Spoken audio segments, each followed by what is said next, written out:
Aujourd'hui, nous découvrirons l'expérience extraordinaire de Rachel et son voyage entre la vie et la mort. Mais d'abord, dites-nous d'où vous regardez. Ce sera un plaisir d'en savoir plus sur vous. Et si vous n'êtes pas encore abonné, n'oubliez pas de vous abonner à la chaîne pour recevoir plus d'histoires comme celle-ci. Maintenant, allons-y. Je m'appelle Rachel Goldman et je suis professeure d'études sur le Proche-Orient ancien à Princeton, New Jersey. Ce que je m'apprête à partager pourrait remettre en question tout ce que vous croyez sur l'histoire, la foi et la frontière entre ce monde et l'autre. Pendant des mois, j'ai gardé cette expérience uniquement entre amis proches et collègues universitaires.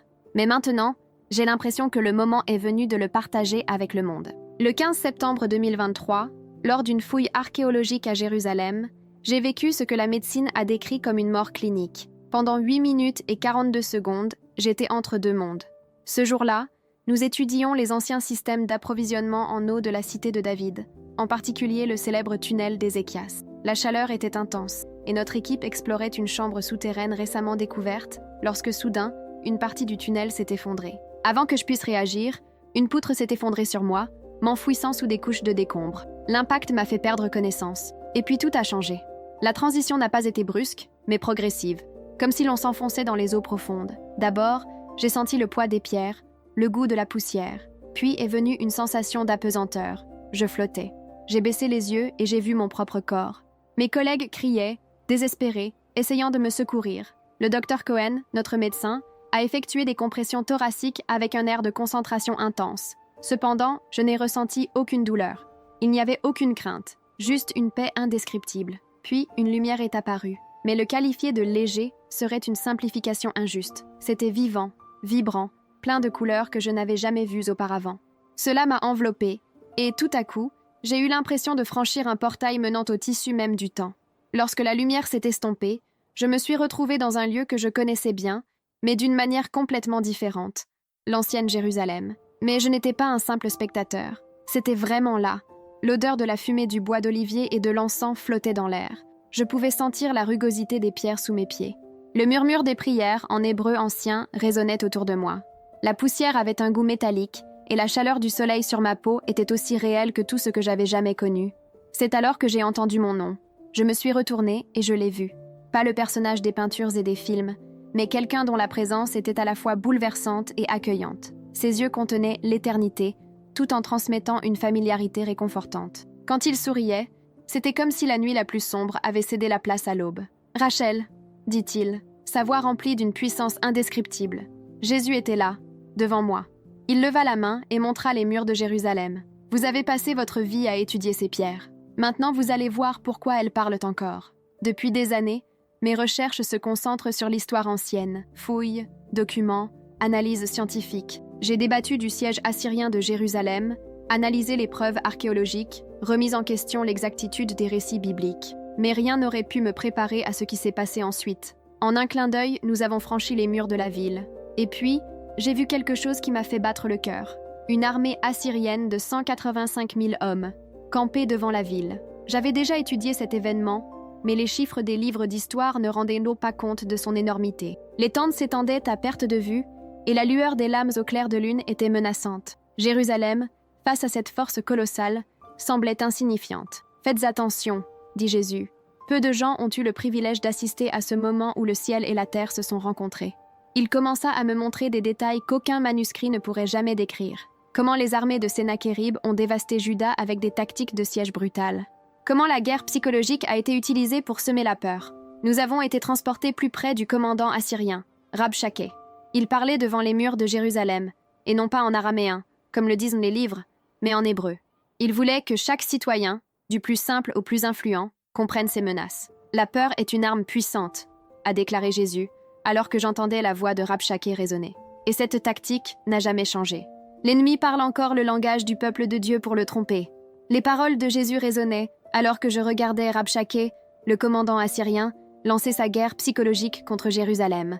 Chaque phrase qu'il prononçait était identique à ce que les textes anciens avaient enregistré.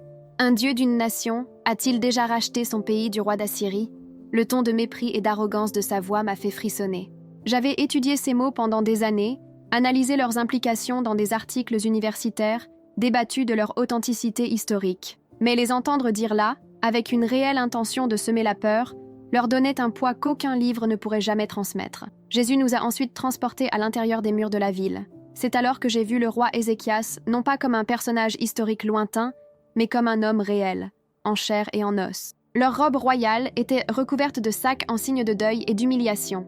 Son visage était marqué par le poids de conduire un peuple au bord de la destruction. « Rachel, dit Jésus, vous avez étudié les réformes d'Ézéchias. Voyez maintenant ce qu'est le véritable leadership spirituel. Sous mes yeux se déroulèrent des scènes du début du règne d'Ézéchias. J'ai vu le moment où il a rouvert le temple, le nettoyant de l'idolâtrie. J'ai vu la destruction des autels païens et la restauration du culte du Dieu d'Israël. J'ai été témoin de la célébration de Pâques décrite dans les textes anciens comme la plus grande depuis l'époque de Salomon. La joie et le respect des gens étaient si intenses que les larmes me montèrent aux yeux. Vous avez trouvé des preuves de ces rénovations dans vos fouilles, dit Jésus, mais aucune pièce archéologique ne peut capturer la transformation spirituelle qui a eu lieu ici. Alors que nous parcourions la ville, j'ai vu des préparatifs défensifs qui n'étaient pour moi que des hypothèses académiques.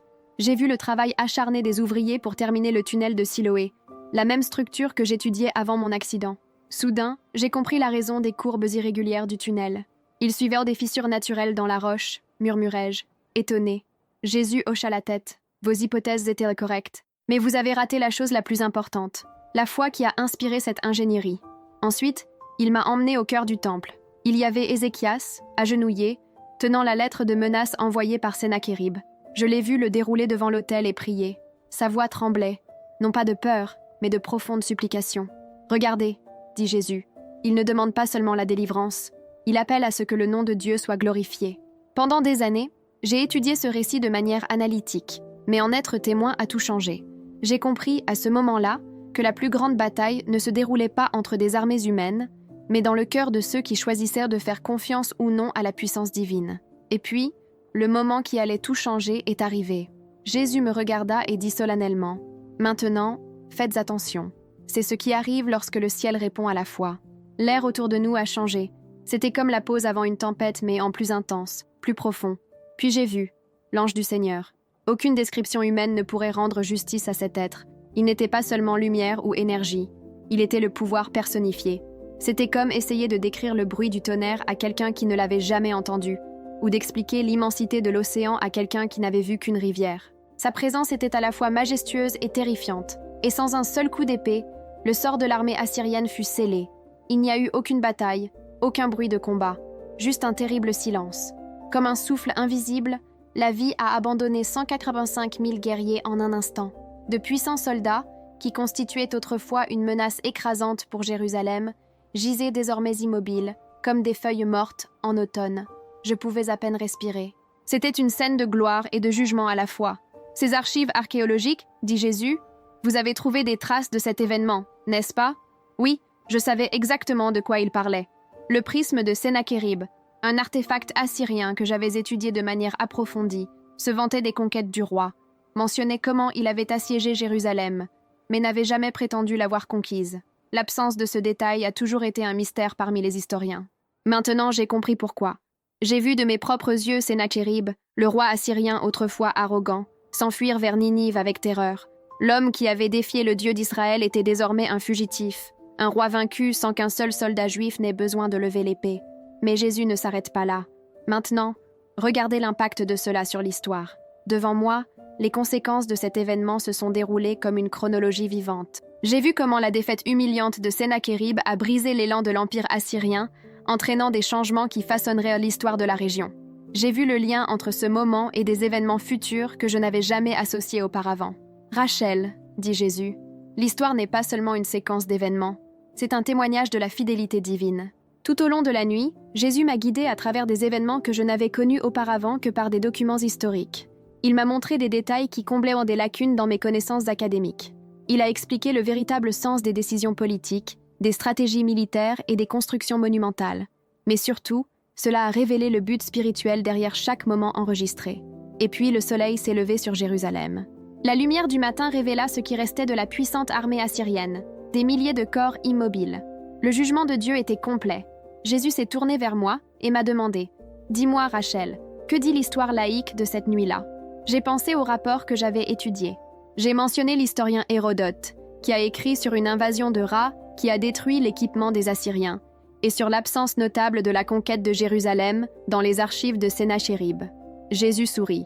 Voyez comment, même lorsque les archives humaines tentent d'ignorer l'intervention divine, elles ne peuvent s'empêcher de témoigner de la vérité. Mon cœur était rempli de quelque chose que je n'avais jamais vécu auparavant. J'ai passé ma vie à étudier le passé à travers des fragments de poterie, des inscriptions anciennes et des analyses scientifiques. Mais là, devant moi, se trouvait l'histoire vivante, complète, avec son véritable sens révélé. J'ai compris. L'histoire n'est pas seulement un récit d'événements, c'est la signature de Dieu dans le temps. Et à ce moment-là, ma vie ne serait plus jamais la même. J'ai vu les habitants de Jérusalem sortir lentement de leur maison, les visages marqués par l'incrédulité et l'étonnement. La peur qui s'était emparée de la ville la nuit précédente s'était dissipée, remplacée par une perplexité silencieuse. L'armée assyrienne, qui semblait auparavant invincible, restait immobile. Pas de son de trompette, pas de cri de guerre, juste le silence écrasant d'une victoire inexplicable selon les normes humaines. Des hommes et des femmes marchèrent parmi les corps tombés, ne comprenant pas à quel point le désastre imminent s'était transformé en délivrance. Mais Jésus m'a montré quelque chose que les documents historiques n'avaient jamais capturé. « Regardez leurs visages, dit-il. C'est ce qui arrive lorsque la fierté humaine rencontre la puissance divine. Et je l'ai vu. Certains étaient impressionnés, d'autres tombaient à genoux, les larmes coulant, les mains levées vers le ciel en signe d'adoration. Ceux qui, la nuit précédente, avaient douté et craint, se trouvaient désormais confrontés à une réponse qu'aucune stratégie militaire ne pouvait expliquer. Dieu avait agi, et son action avait non seulement changé le destin de la ville, mais aussi le cœur de ceux qui étaient témoins de sa puissance. Puis, en un instant, la scène changea. Je n'étais plus à Jérusalem, mais à Ninive, à l'intérieur du temple de Nisroch, le faux dieu qu'avait servi Sennachérib. Et là, dans cet espace où tant de blasphèmes avaient été prononcés contre le Dieu vivant, j'ai assisté à la fin de l'homme qui avait osé le défier. Le roi d'Assyrie, qui avait déclaré l'impuissance de Dieu face à sa puissance, était désormais vulnérable, trahi par ceux qui ça devrait être ton sang. Ses propres enfants, dans un coup silencieux et mortel, ont mis fin à ses jours. L'homme qui se moquait du Dieu d'Israël tomba devant une statue sans vie, devant une idole qui ne put le sauver. Vos archives historiques confirment cet événement, dit Jésus, mais maintenant, vous l'avez vu de vos propres yeux. C'était un contraste saisissant. Le roi qui s'est humilié devant Dieu a été exalté. Le roi qui s'est élevé contre Dieu a été humilié. Mais Jésus n'avait pas encore fini. Maintenant, dit-il, laissez-moi vous montrer quelque chose que vos études archéologiques n'ont pas encore découvert. Puis, devant moi, il a révélé des détails sur l'ancienne Jérusalem que je n'aurais jamais pu imaginer. J'ai vu les murs tels qu'ils étaient dans leur splendeur d'origine, j'ai compris le but exact de certaines structures, j'ai compris pourquoi des artefacts ont été trouvés là où ils se trouvaient. Certaines de mes théories académiques ont été confirmées, d'autres remises en question de manière inattendue. La précision des détails était déconcertante. Chaque pierre, chaque tunnel, chaque structure que j'avais étudiée pendant des années avait désormais un sens que les livres et les fouilles n'auraient jamais pu me montrer. Et puis, Jésus a fait quelque chose d'inattendu. Il a commencé à me montrer des parallèles entre ces événements anciens et le monde moderne. L'armée assyrienne représente plus qu'une simple menace ancienne, a-t-il expliqué. Elle représente toutes les forces apparemment écrasantes qui s'opposent à la foi. Remarquez comment ce schéma se répète. Et je l'ai vu. J'ai vu des empires, des idéologies et des individus tout au long de l'histoire s'élever contre la vérité divine, confiant en leur propre pouvoir, certains de pouvoir faire taire la voix de Dieu. J'ai vu comment l'orgueil humain, génération après génération, remettait en question la souveraineté du Créateur. Et j'ai vu comment, encore et encore, la réponse du ciel a façonné l'histoire, souvent d'une manière que les historiens ont refusé de reconnaître. Rachel, dit Jésus, tes études universitaires ont toujours cherché à prouver quoi c'est arrivé. Mais la plus grande vérité est de comprendre, parce que c'est arrivé. Ces paroles me brûlaient. J'avais passé ma vie à essayer de construire des ponts entre la foi et le monde universitaire, à chercher des preuves, à analyser des contextes historiques. Mais maintenant, Jésus me montrait que les plus grandes réponses ne résidaient pas seulement dans les fouilles ou les textes anciens, mais dans l'intention divine derrière les événements.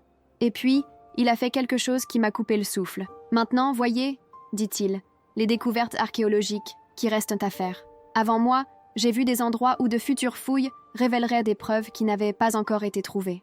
Jésus a expliqué pourquoi certains artefacts étaient cachés, attendant le bon moment pour être mis en lumière. Quand vous reviendrez, a-t-il dit, vous comprendrez pourquoi j'ai choisi quelqu'un avec votre parcours pour être témoin de cela. Le monde a besoin d'entendre cette histoire de la part de quelqu'un qui comprend à la fois les perspectives académiques et spirituelles. Mon cœur s'emballa. Je n'étais pas seulement un historien. Je n'étais pas seulement un archéologue. J'étais témoin. Et puis Jésus m'a montré quelque chose d'encore plus profond. L'intervention divine qui a sauvé Jérusalem n'était pas seulement une question de libération militaire, a-t-il déclaré. C'était un exemple de la façon dont Dieu traite l'orgueil humain et répond aux prières fidèles. Et puis, il m'a fait revivre à nouveau ce moment, l'apparition de l'ange du Seigneur. Mais cette fois, j'en ai vu plus qu'avant. Regardez plus profondément, a ordonné Jésus.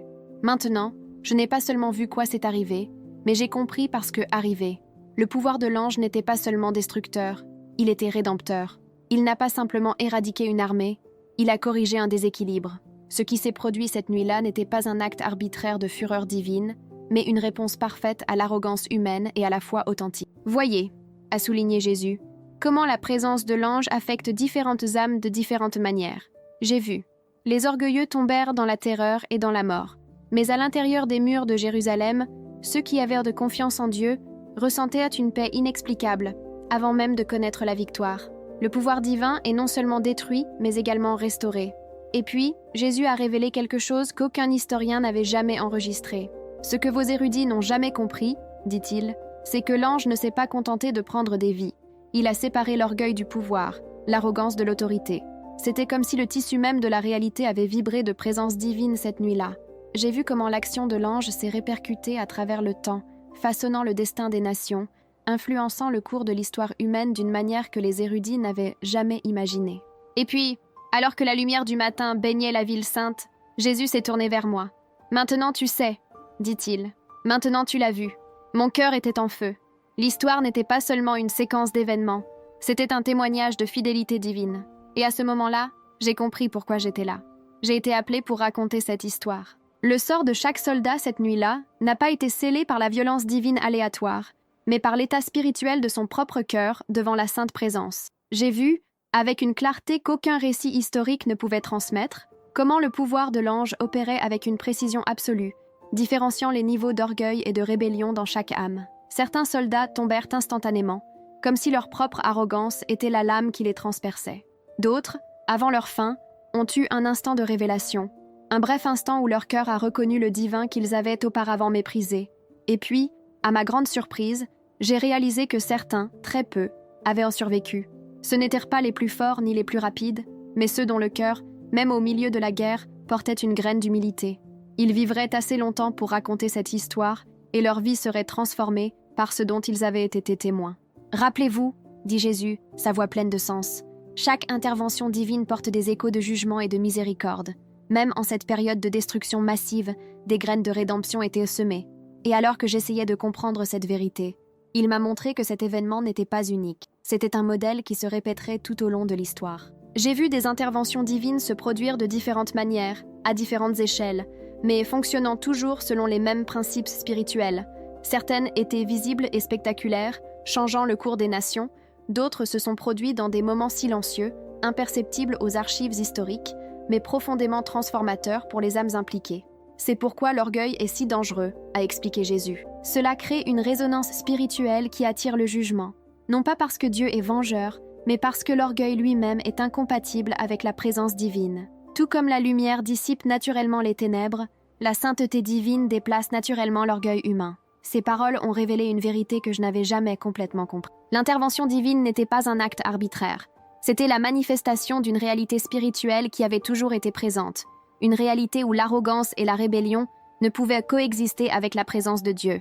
Mais Jésus ne parlait pas seulement d'événements historiques majeurs. Il m'a montré comment ce même principe opérait dans la vie de tous les jours, dans des moments ordinaires, dans des décisions qui semblaient petites, mais avaient des implications éternelles. J'ai vu des scènes se dérouler devant moi, des maisons où l'humilité apportait la restauration et où la fierté détruisait les relations, des églises où la soumission à la vérité de Dieu a apporté le réveil et où l'auto-exaltation a amené la division, des entreprises et des empires qui ont connu une croissance et une chute, suivant toujours ce même schéma invisible. L'ange que vous voyez ici, dit Jésus, n'est pas seulement un événement ponctuel. Il représente une réalité spirituelle permanente. La puissance divine est toujours prête à intervenir, opère toujours avec la même précision, répond toujours à une foi authentique, tout en s'opposant à l'orgueil. L'échelle peut différer, mais les principes restent constants. Et puis, il m'a amené à regarder Ézéchias. Sa réaction face à la crise n'était pas seulement un acte de désespoir, C'était le point culminant d'une vie alignée avec Dieu. Remarquez, dit Jésus, comment les actions extérieures d'Ézéchias découlèrent d'un cœur déjà positionné dans la vérité. Sa prière n'était pas seulement un appel à l'aide, c'était l'expression ultime d'une foi construite au fil des années d'engagement envers Dieu. J'ai vu comment chaque réforme qu'il avait faite auparavant, la destruction des idoles, la restauration du vrai culte, sa confiance dans la protection divine, ouvrait la voie à cette grande intervention. C'est pourquoi la préparation en temps de paix est si importante, a expliqué Jésus. Cela construit l'infrastructure spirituelle qui peut soutenir l'intervention divine en temps de crise. Mon cœur s'est accéléré lorsque j'ai réalisé ce qu'il me montrait. La corrélation entre les principes spirituels et les événements historiques n'était pas fortuite. Il y avait un schéma, une précision qui dépassait ce qu'un historien pouvait discerner à partir des seuls documents et artefacts. Puis Jésus a révélé quelque chose qui a fait tourner mon esprit académique. L'intervention divine, a-t-il dit, suit toujours des modèles. Elle ne viole jamais le libre arbitre humain, mais remplit simultanément les desseins divins. Elle entrelace toujours la justice et la miséricorde dans un équilibre parfait. Remarquez, a-t-il poursuivi, comment le pouvoir de l'ange a affecté le monde physique. Et je l'ai vu. C'était comme si la réalité avait été touchée par une force invisible, se répercutant sur de multiples dimensions, spirituelles, physiques, historiques et personnelles. La présence de l'ange a créé un moment de clarté absolue, un point où la vérité spirituelle et la réalité matérielle s'alignent parfaitement. Cet alignement, a expliqué Jésus, est ce que vos érudits prennent souvent pour des causes naturelles. Ils en voient dans les effets, les morts inexpliquées, les changements politiques, les transitions historiques, mais passent à côté de la véritable cause spirituelle qui se cache derrière eux. Il m'a ensuite montré quelque chose d'encore plus fascinant. C'est pourquoi différentes sources historiques enregistrent le même événement de différentes manières, a-t-il déclaré. Certaines ne voient que la surface, les résultats visibles. D'autres, ceux qui ont des yeux pour voir, perçoivent la main de Dieu à l'œuvre à travers l'histoire. J'ai compris, d'une manière que je n'avais jamais comprise auparavant, que l'histoire n'était pas seulement une séquence d'événements. C'était une tapisserie entrelacée de fils d'intervention divine, révélant un motif que seuls ceux qui regardaient avec les yeux de la foi pouvaient discerner. Et puis, alors que je prenais tout cela en compte, Jésus m'a regardé intensément. « Maintenant, tu comprends, dit-il. Maintenant, tu as vu. » Mon cœur était en feu. Je savais qu'à mon retour, ma vision de l'histoire et mon propre objectif ne seraient dit plus jamais les mêmes. La transition entre les temps a été abrupte, comme si j'étais arrachée à l'éternité et renvoyée dans le présent à une vitesse impossible. Les scènes de l'ancienne Jérusalem ont commencé à se dissoudre sous mes yeux, mais la voix de Jésus est restée, stable comme une ancre au milieu de la tempête du temps. « Dites-leur ce que vous avez vu, » dit-il. « Dites-leur que le Dieu qui a défendu Jérusalem est encore à l'œuvre aujourd'hui. Dites-leur que la foi compte toujours, que la prière change toujours les choses et que l'orgueil mène toujours à la destruction. » Soudain, j'ai senti à nouveau mon corps, un choc brutal après la légèreté de l'expérience spirituelle. La douleur m'a frappée comme une vague et j'ai eu le souffle coupé, comme si je venais de sortir de l'eau. Les voix autour de moi étaient modernes, urgentes, pleines de la précision clinique de la médecine et de la véritable inquiétude de ceux qui pensèrent m'avoir perdu. Mes yeux s'ouvrirent, toujours les larmes aux yeux à cause de la lumière de la vision qui me semblait maintenant si lointaine. La tente médicale bourdonnait d'activité et la première chose que j'ai vue était le docteur Cohen. Ses mains tremblaient alors qu'il vérifiait mes signes vitaux, ses yeux écarquillés d'incrédulité. « Rachel !» Elle haleta, comme si elle ne pouvait pas croire que j'étais en vie. J'ai senti des moniteurs attachés à mon corps. J'ai entendu le bourdonnement lointain des appareils médicaux. Mes sens étaient encore confus, comme si mon esprit essayait de réconcilier l'ancienne Jérusalem avec le présent. L'odeur de la médecine et de la poussière archéologique se mélangeaient étrangement. « Tu n'avais pas de pouls », murmura quelqu'un à côté, et je réalisais que d'autres membres de l'équipe étaient là, me regardant comme s'ils voyaient un miracle. J'ai essayé de parler, mais ma gorge était sèche, comme si j'avais passé des siècles sans boire d'eau. Et d'une certaine manière, c'est ce que j'ai ressenti, comme si j'avais traversé les époques et revenais avec quelque chose qu'aucun de nous ne pourrait jamais expliquer complètement. J'ai fermé les yeux un instant, permettant aux paroles de Jésus de pénétrer profondément en moi. Je suis mort pour en être témoin. Et maintenant, j'étais de retour, porteur d'une vérité qui pourrait transformer non seulement ma vie, mais aussi la compréhension de tant d'autres. « Rachel, que s'est-il passé ?» a demandé le docteur Cohen, sa voix pleine de peur et de curiosité. J'ouvris les yeux et la regardai, sentant un poids sacré sur moi. Je savais que je ne pouvais pas tout expliquer en même temps. Certaines choses devaient être révélées au bon moment. Mais il y avait une chose dont j'étais sûre. « Je l'ai vue », murmurai-je, ma voix rauque mais ferme. « Et maintenant, je dois te le dire. Mon expérience de mort imminente n'était ni un accident, ni un simple phénomène biologique. C'était un appel, une révélation, un tournant entre la compréhension limitée du passé et la réalité plus profonde de l'intervention divine. Ce dont j'ai été témoin n'était pas seulement une scène historique perdue dans le temps, c'était un modèle éternel, un cycle récurrent qui façonne non seulement les événements passés, mais aussi le présent et le futur. Ce qui est arrivé à l'armée assyrienne lors de cette nuit fatidique n'était pas un événement isolé, mais la démonstration d'un principe immuable. L'orgueil s'effondre toujours face à la souveraineté divine, et la vraie foi trouve toujours une réponse. Dans les mois qui ont suivi mon retour, j'ai plongé dans les archives historiques avec une intensité renouvelée. J'ai examiné chaque détail de la campagne de Sennachérib contre Juda, comparé les sources anciennes, analysé les découvertes archéologiques et testé les informations que Jésus m'avait révélées. Ce que j'ai découvert était tout simplement stupéfiant. Des détails qui semblaient flous ou fragmentés auparavant prenaient désormais tout leur sens. Des découvertes récentes ont confirmé des éléments spécifiques qu'il m'a montrés. Des sites de fouilles ou des preuves de la destruction assyrienne ont été trouvés exactement là où il l'avait indiqué. Des inscriptions qui reflétaient l'humiliation de l'Empire devant Jérusalem, des traces archéologiques qui comblèrent des lacunes que les historiens avaient du mal à expliquer. Mais ce qui était le plus impressionnant n'était pas seulement la validation historique, c'était le message intemporel qui émergeait de ces faits.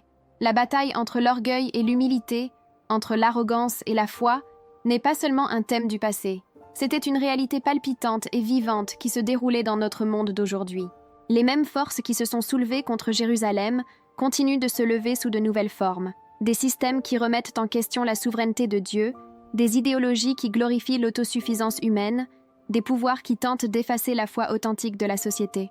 Mais comme cette nuit-là, la réponse est toujours la même. La vraie prière, la confiance inébranlable dans l'intervention divine, reste la clé pour changer le cours de l'histoire. Et c'est ce qui a transformé ma mission. Avant, je considérais mon travail universitaire comme une quête de connaissances, un effort pour reconstruire le passé avec précision. Maintenant, je comprends que mes recherches sont plus qu'une collection de données. C'est un pont entre les époques, un témoignage vivant de l'action de Dieu dans l'histoire. Enseigner l'histoire biblique n'est plus seulement une question de fait et est devenu une vocation spirituelle. Mes élèves ont remarqué ce changement.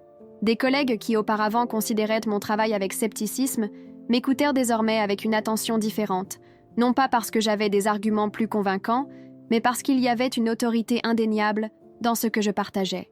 Bien sûr, certains ont tenté de discréditer mon expérience. Les sceptiques affirmaient que ma vision n'était qu'un délire causé par le manque d'oxygène, une construction de mon esprit essayant de donner un sens à l'expérience de mort imminente. Mais les faits parlent d'eux-mêmes. Les prédictions archéologiques que j'ai faites ont été vérifiées avec précision. Les détails historiques dont j'ai été témoin ont été confirmés par des sources indépendantes. Mon rétablissement médical, considéré comme impossible par les experts, reste un mystère qui défie toute explication scientifique. Mais pour moi, il n'y a pas de mystère. Il y a un but. Jésus ne m'a pas seulement montré le passé. Il m'a donné un avertissement concernant l'avenir. Il a révélé que les modèles spirituels que j'ai vus cette nuit-là continuent de se manifester et que l'humanité se dirige rapidement vers un autre tournant. Tout comme l'Assyrie avait confiance en sa puissance militaire et méprisait la foi de Juda, le monde moderne s'appuie sur sa propre force, ignorant les signes indiquant qu'il s'approche d'un point de basculement. Le temps presse, m'a-t-il dit. Et je sais que ce n'était pas une déclaration figurative. Le même Dieu qui est intervenu pour Jérusalem est prêt à intervenir à nouveau, mais il cherche ceux qui seront alignés sur sa volonté. Recherchez ceux qui, comme Ézéchias, se mettront à genoux pour prier alors que tout semble perdu. Le message est clair. L'orgueil mène toujours à la destruction, et seule une foi humble et confiante peut déplacer des montagnes. Aujourd'hui, plus que jamais, nous devons comprendre que l'intervention divine n'est pas un concept abstrait. C'est une force vivante qui façonne notre présent et définit notre avenir. Si vous lisez ceci, sachez que ce n'est pas un hasard. Il y a quelque chose en vous qui reconnaît cette vérité, qui ressent le poids de ce message. Le temps des hésitations est révolu. Dieu est toujours à l'œuvre et il appelle ceux qui sont prêts à écouter. Êtes-vous prêts à répondre ? Et c'est avec cette réflexion puissante que nous terminons cette vidéo. Ce qui s'est passé cette nuit-là à Jérusalem n'était pas seulement un événement isolé du passé, c'était un modèle divin qui continue de se répéter tout au long de l'histoire. L'intervention de Dieu n'est pas une légende, ce n'est pas un mythe et ce n'est certainement pas une chose du passé. Elle est réelle, elle est présente et continue d'agir dans le monde d'aujourd'hui. Si cette histoire vous a ému, si elle a éveillé quelque chose en votre cœur, je vous invite à réfléchir à ce que cela signifie pour votre vie. L'orgueil mène toujours à la chute et la foi déplace toujours les montagnes. La question est, de quel côté de cette histoire serez-vous ? Si vous avez aimé cette vidéo, n'oubliez pas de liker, de vous abonner à la chaîne et d'activer les notifications pour ne manquer aucun contenu de ce genre. Et bien sûr, partagez ce message avec quelqu'un qui a besoin de l'entendre aujourd'hui. Rendez-vous dans la prochaine vidéo. D'ici là, restez ferme dans la foi, car le Dieu qui a défendu Jérusalem est toujours à l'œuvre.